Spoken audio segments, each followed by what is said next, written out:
কোচবিহার পশ্চিমবঙ্গের উত্তরের শেষের দিকে অবস্থিত একটি জেলা। ছবির মতো সাজানো গোছানো ছোট্ট একটি শহর কোচবিহার। ইতিহাস যারা ভালোবাসেন, ঐতিহাসিক স্থান যাদের পছন্দ, তাদের জন্য আদর্শ ডেস্টিনেশন হলো কোচবিহার। হিমালয়ের পাদদেশে অবস্থিত মনোরম আবহাওয়ার এই শহর পেয়েছে হেরিটেজ সিটির তকমা। এই কোচবিহার শহরকে বলা হয় রাজার শহর। তাই কোনো এক উইকেন্ডে বন্ধু বা পরিবার নিয়ে চলে আসতে পারেন কোচবিহারে। তবে শীতের রাস উৎসবের সময় আসতে পারলে সবচেয়ে ভালো লাগবে। এই ভিডিওতে ঐতিহাসিক গুরুত্ব সম্পন্ন কোচবিহারের সেরা 10টি দর্শনীয় স্থান আপনাদের সামনে তুলে ধরব। এই তালিকাটি সম্পূর্ণ আমার ব্যক্তিগত পছন্দের উপর তৈরি করা। আমার সাথে আপনারা একমত নাও হতে পারেন। আপনাদের কি মতামত আপনারা কমেন্টে জানাতে পারেন। আর কোচবিহারে ঘুরতে আসতে চাইলে কোচবিহার ট্যুর প্ল্যানের নিয়ে ডিটেলস ভিডিও রয়েছে। আমি ভিডিওর লিঙ্কটি আমার চ্যানেলের ডেসক্রিপশনে দিয়ে দিলাম, আপনারা সেই ভিডিওটিও কিন্তু দেখে নিতে পারেন। চলুন তাহলে দেরি না করে ভিডিওটি শুরু করা যাক। রজতনাক স্পেশাল চ্যানেলের নতুন বন্ধুরা চ্যানেলকে সাবস্ক্রাইব করে বেল আইকন প্রেস করে রাখতে ভুলবেন না। এই তালিকায় 1 নম্বরে রয়েছে কোচবিহারের প্রধান আকর্ষণ কোচবিহার রাজবাড়ি। কোচবিহার রাজবাড়ি হলো কোচবিহারের ল্যান্ডমার্ক। 1887 সালে মহারাজা নৃপেন্দ্র নারায়ণ তার রাজত্বকালে ইংল্যান্ডের বাকিংহাম প্যালেসের আদলে এই রাজবাড়িটি তৈরি করেছিলেন। আগে কোচবিহার রাজবাড়ি ছিল 3 তলা। 1897 সালে আসামের বিধ্বংসী ভূমিকম্পে রাজবাড়ির উপরের তলা ভেঙে পড়ে। তারপর থেকে মেরামত করে এভাবেই রয়েছে রাজবাড়ি। এই রাজবাড়ির অপর নাম ভিক্টর জুবিলি প্যালেস। এই রাজবাড়ির মিউজিয়ামের ভেতরে ছবি ও ভিডিও করা নিষেধ। এই রাজবাড়ির ভেতরে রয়েছে বৈঠকখানা, রয়েছে শয়নকক্ষ, drawing room, dressing room, billiard room, library, পুরনো অনেক মূর্তি এবং রাজার আমলের অনেক অস্ত্রশস্ত্র। এটি মূলত একটি মিউজিয়াম। রাজবাড়িতে প্রবেশ করতে হলে টিকিট কেটে ঢুকতে হয়। সকাল 10টা থেকে বিকেল 5টা পর্যন্ত রাজবাড়ি খোলা থাকে। প্রতি শুক্রবার রাজবাড়ি পুরোপুরি বন্ধ থাকে। কোচবিহার ভ্রমণে আসলে কোচবিহার রাজবাড়ি আপনাকে আসতেই হবে, না হলে কোচবিহার ভ্রমণ অসম্পূর্ণ থেকে যাবে। এই তালিকায় 2 নম্বরে রয়েছে মদনমোহন মন্দির। কোচবিহারের প্রধান ঐতিহ্যবাহী মন্দির হলো মদনমোহন মন্দির। 1889 সালে মহারাজা নৃপেন্দ্র নারায়ণ এই মন্দিরটি নির্মাণ করেছিলেন। সুন্দর সাদা রঙের এই মন্দিরটির সামনে রয়েছে বেশ সুন্দর সাজানো গোছানো বাগান। শ্রীকৃষ্ণের অপর নাম হচ্ছে মদনমোহন, তাই এই মন্দির হলো মূলত শ্রীকৃষ্ণ মন্দির। এই মন্দিরে শ্রীকৃষ্ণ ছাড়াও আরও দেবদেবী মূর্তি রয়েছে, যেমন মা কালী, মা তারা, মা ভবানী, এরকম বিভিন্ন ঠাকুরের মূর্তি রয়েছে। মন্দিরের বারান্দায় উঠে মোবাইল ব্যবহার করায় নিষেধ রয়েছে। আর এই মন্দির প্রতিদিন সকাল 9টা থেকে রাত্রি 9টা পর্যন্ত খোলা থাকে। এই মন্দিরের অপোজিটে রয়েছে একটি দিঘি, যেটি বৈরাগী দিঘি নামে পরিচিত। এই দিঘির জলকে পবিত্র হিসাবে ধরা হয়। এই তালিকায় 3 নম্বরে রয়েছে বানেশ্বর শিব মন্দির। কোচবিহার জেলার প্রাচীন ঐতিহ্যবাহী মন্দিরগুলির মধ্যে বানেশ্বর মন্দির অন্যতম। কোচবিহার থেকে 10 কিমি দূরে অবস্থিত এই বানেশ্বর মন্দির। এখানে ভগবান শিব বানেশ্বর রূপে পূজিত হয়। সাদা ধপধপে মন্দিরটির মেন বেস থেকে প্রায় 10 ফুট নিচে গর্ভগৃহে রয়েছে শিবলিঙ্গ। মন্দিরের সামনের অংশ একটু উঁচু করে বানানো হয়েছে। ডান দিকে রয়েছে কংক্রিটের তৈরি নন্দী মহারাজের মূর্তি। মন্দিরের পাশেই রয়েছে বিশাল বড় পুকুর, যার নাম শিব পুকুর। এখানে রয়েছে প্রচুর কচ্ছপ, যাদের মোহন বলে ডাকা হয়। এদের খুবই পবিত্র বলে মানা হয়। এই কচ্ছপগুলি খুবই রেয়ার প্রজাতির হয়। শিব চতুর্দশীর সময় এখানে 7 দিন ব্যাপী মেলা হয়, তখন এখানে খুব ভিড় হয়।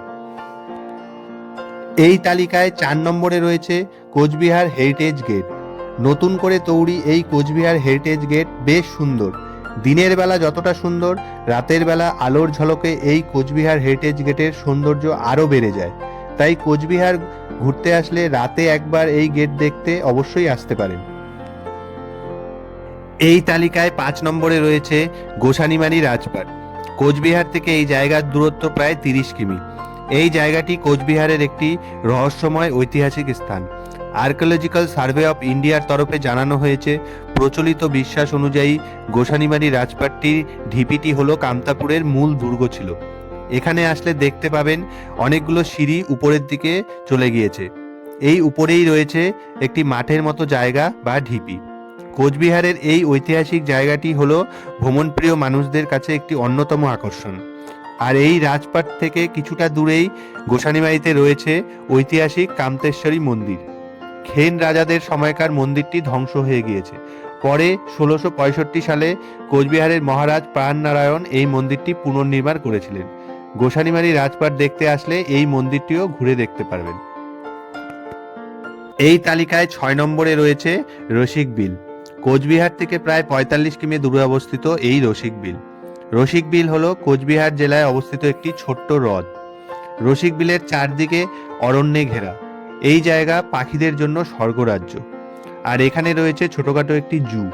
তাই এই জায়গায় ঘুরতে আসলে বেশ ভালোই লাগবে আপনাদের।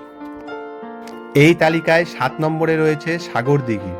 সাগর দিঘি হলো একটা বড় দিঘি বা পুকুর। এই সাগর দিঘির জনপ্রিয়তার আরেকটি কারণ হলো শীতকালে প্রচুর পরিযায়ী পাখি এখানে আসে। সাগর দিঘির চারপাশে রয়েছে রাজ আমলের বড় বড় বিল্ডিং, যেমন ডিএম অফিস, এসপি অফিস, এনবিএসটিসির প্রশাসনিক ভবন, BSNL office, district library, RTO office, BLRO office, BSNL main branch, জেলা আদালত ইত্যাদি ইত্যাদি বিভিন্ন অফিস। সন্ধ্যা নামলেই এখানে জমে ওঠে মানুষের ভিড়। এখানে সন্ধ্যার সময় আলো আধারের চিত্র ও সন্ধ্যার ঠান্ডা বাতাস এই দুই মিলে সাগর দিঘিকে করে তোলে একটি গুরুত্বপূর্ণ পর্যটন কেন্দ্র। তাই এই অপূর্ব প্রাকৃতিক সৌন্দর্য উপভোগ করার জন্য বহু ভ্রমণপ্রিয় মানুষ ছুটে আসে এই সাগর দিঘিতে। এই তালিকায় 8 নম্বরে রয়েছে মধুপুরধাম সত্র। কোচবিহার জেলায় অবস্থিত অসামিয়া জাতি ও বৈষ্ণব সম্প্রদায়ের একটি অন্যতম তীর্থস্থান হলো এই মধুপুরধাম সত্র বা মধুপুরধাম মন্দির। কোচবিহার থেকে প্রায় 10 কিমি দূরে অবস্থিত এই মন্দির। মন্দিরটি 16শো শতাব্দীতে নির্মাণ করা হয়েছিল আচার্য শঙ্করদেবের সম্মানে। এখানে জীবনের শেষ সময় কাটিয়েছিলেন আচার্য শঙ্করদেব। এই মন্দিরে মূলত পূজিত হয় শ্রীকৃষ্ণ ও শ্রীমৎ ভগবত গীতা। এছাড়াও মহাপুরুষ শঙ্করদেবের স্মৃতির উদ্দেশ্যে মন্দিরটি নির্মাণ হওয়ার কারণে তিনিও এখানে পূজিত হন। বিভিন্ন জায়গা থেকে প্রচুর পুণ্যার্থী এখানে আসেন। এই তালিকায় 9 নম্বরে রয়েছে কোচবিহার রেলওয়ে মিউজিয়াম। দুপুর 1টা থেকে বিকেল 5টা পর্যন্ত এই মিউজিয়াম খোলা থাকে, তবে প্রতি মঙ্গলবার এই মিউজিয়াম বন্ধ থাকে। মূলত ইন্ডিয়ান রেলওয়ে সংক্রান্ত বিভিন্ন জিনিস এখানে মিউজিয়ামে রাখা রয়েছে। কোচবিহার আসলে আপনাদের ঘোরার তালিকায় এই রেলওয়ে মিউজিয়ামটিও কিন্তু রাখতে পারেন। এই তালিকায় 10 নম্বরে রয়েছে কোচবিহারের মহারাজা এনএন পার্ক। টিকিট কেটে এই পার্কে প্রবেশ করতে হয়। সময় প্রতিদিন সকাল 9টা থেকে বিকেল 5টা পর্যন্ত।